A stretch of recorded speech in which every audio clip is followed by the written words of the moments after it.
Hello students, here we are once again in English translation chapter. Today we will study about past continuous tenses.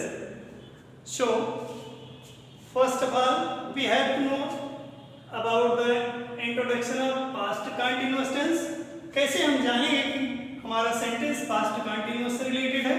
तो ऐसे tenses के sentence के last में रहा था, रही थी, रहे थे, इस तरह के शब्द आते हैं। रहा था, रही थी, रहे थे, या इन सेंटेंसेस को रीड करने के बाद यह आभास होता है कि कोई वर्क पास्ट टेंस में शुरू हुआ था लेकिन समाप्त नहीं हुआ था। इस टेंस के अंतर्गत आज हम अफर्मेटिव, नेगेटिव, इंट्रोगेटिव और इंट्रोगेटिव नेगेटिव सेंटेंसेस के बारे में बात करेंगे। तो सबसे पहले अफर्मेटिव सेंटेंसेस का ट्रांसलेशन करने के लिए क्या करना होता है, इसके बारे में जानते हैं। अफर्मेटिव सेंटेंस यानी शरीकारात्मक वाक्य से रिलेटेड सेंटेंस का ट्रांसलेशन करने के लिए सबसे पहले सब्जेक्ट लिखी जाएगी और सब्जेक्ट के पर्सन के अकॉर्डिंग यदि subject first person singular number या थर्ड पर्सन सिंगुलर नंबर का होगा तो ऐसे सब्जेक्ट के साथ हेल्पिंग वर्ब वाज का प्रयोग करेंगे, और अगर इनके अतिरिक्त कोई सब्जेक्ट होता है तो उसके साथ हेल्पिंग वर्ब वर का प्रयोग करेंगे और मेन वर्ब की आईएनजी फॉर्म का प्रयोग करेंगे। फिर ऑब्जेक्ट लिखेंगे सेंटेंस में, यदि अदर वर्ड है तो उसको लिखेंगे। यह आपके अफर्मेटिव से रिलेटेड सेंटेंसेस का क्रम होगा। First of all subject was verb according to subject person, main verb ING form object and other words. For example Rohan कल पुस्तक खरीद रहा था। कल के लिए पास्ट टेंस में हमेशा यस्टरडे का प्रयोग करेंगे, तो इसका ट्रांसलेशन बन जाएगा रोहन कल पुस्तक खरीद रहा था। रोहन, क्योंकि Rohan third person singular number का सब्जेक्ट है, सिंगुलर नंबर नाउन है, हेल्पिंग वर्ब वाज का यूज करेंगे। Rohan was buying a book yesterday. Rohan कल पुस्तक खरीद रहा था। दूसरा सेंटेंस है हम मैदान में दौड़ रहे थे। हम क्योंकि फर्स्ट पर्सन प्लूरल नंबर का है, इसके साथ हेल्पिंग वर्ब वर का प्रयोग करेंगे। We were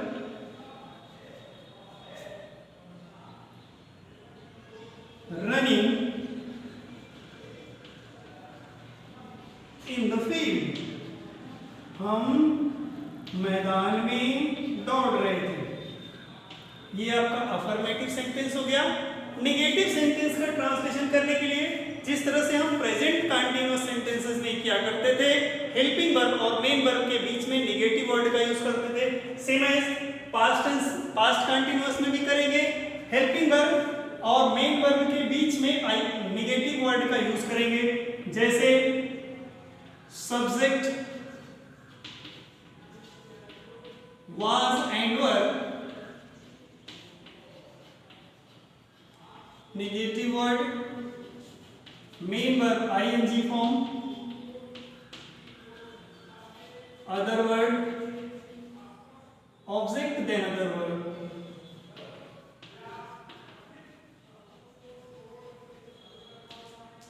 such as Rohan कल पुस्तक नहीं खरीद रहा था, नेगेटिव बना लेंगे।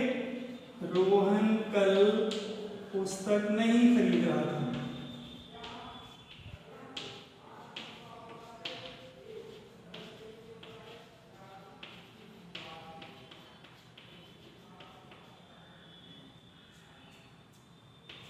Rohan was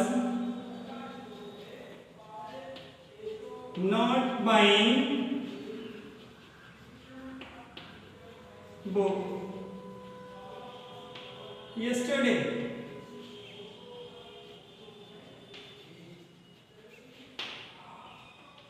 रोहन कल पुस्तक नहीं खरीदा था। ये Rohan was not buying book yesterday. हम मैदान में नहीं खेल रहे थे। हम मैदान में नहीं खेल रहे थे।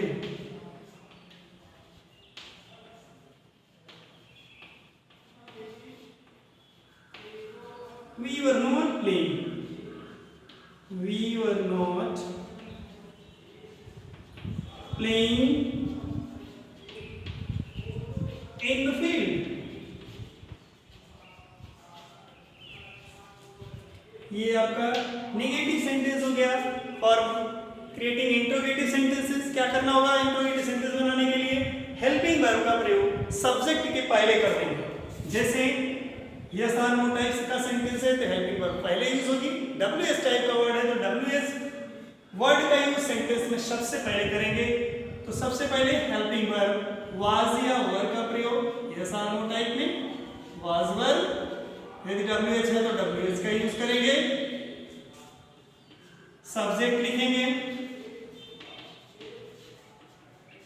मेन वर्ब आईएनजी फॉर्म का प्रयोग करेंगे, ऑब्जेक्ट लिखेंगे other verb. And the most important thing is, सबसे महत्वपूर्ण चीज क्या है? We have to put the question mark at the last of the sentence. Interrogative negative से रिलेटेड अगर सेंटेंस है तो ऐसे सेंटेंस के अंत में प्रश्नसूचक चिन्ह लगाना बहुत ही आवश्यक है। जैसे क्या सीमा कल लकड़ी काट रही थी? क्योंकि यह यस आर नो टाइप से रिलेटेड है, क्वेश्चन वर्ड से सेंटेंस की शुरुआत हुई है तो इसमें कोई हेल्पिंग वर्ब से शुरुआत करेंगे। Was Seema cutting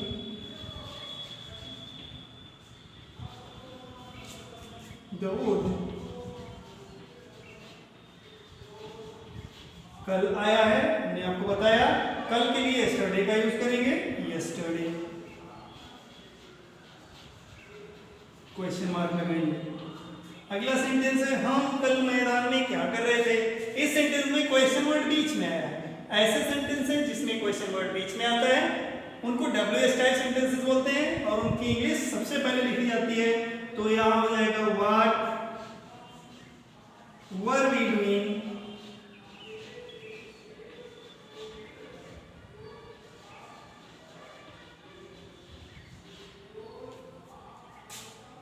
in the field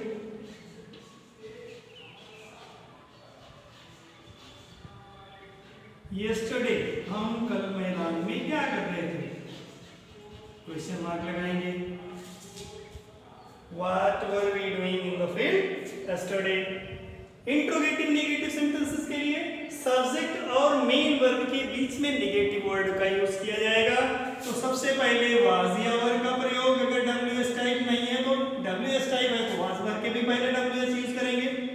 was were, then subject, then negative word, main verb ING form, object,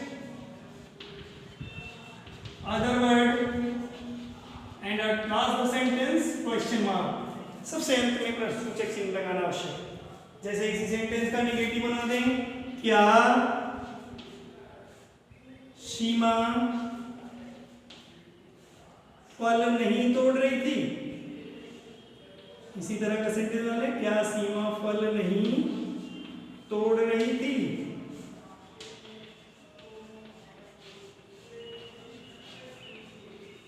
translation कर देंगे, was Seema not plucking fruits?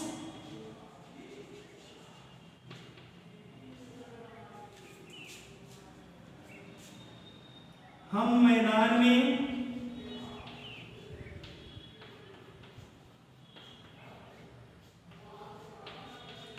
क्यों नहीं खेल रहे?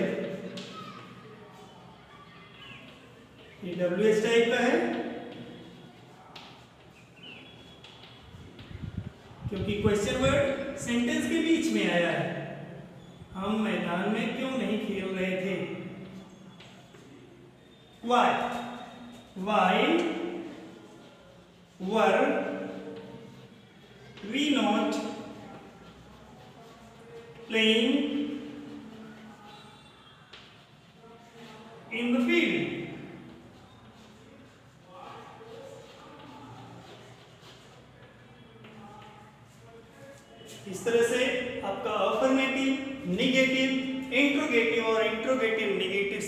सेंटेंस हुए। डियर स्टूडेंट्स, एक बार फिर से हम आपको रिमाइंड करा दें, अफर्मेटिव सेंटेंस में सब्जेक्ट के साथ वाज वर्ब का प्रयोग करेंगे according to subject, main verb ING form object और अदर वर्ड। नेगेटिव में हेल्पिंग वर्ब और मेन वर्ब के बीच में नेगेटिव वर्ड का यूज करेंगे। इंट्रोगेटिव सेंटेंस में दो तरह के इंट्रोगेटिव सेंटेंसेस होते हैं। यस आर नो टाइप की शुरुआत हेल्पिंग वर्ब से, डब्ल्यूएस टाइप की शुरुआत डब्ल्यूएस वर्ड से की जाएगी।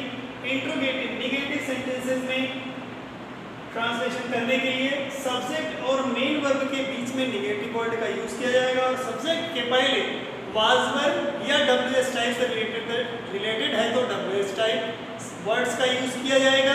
तो इस तरह से पास्ट कंटिन्यूअस के सेंटेंसेस का ट्रांसलेशन किया जाएगा। इन नियमों का पालन करते हुए अपने घर पर रह करके इस तरह के सेंटेंसेस का ट्रांसलेशन करते हुए अभ्यास करिए। स्वस्थ रहिए, प्रसन्न रहिए।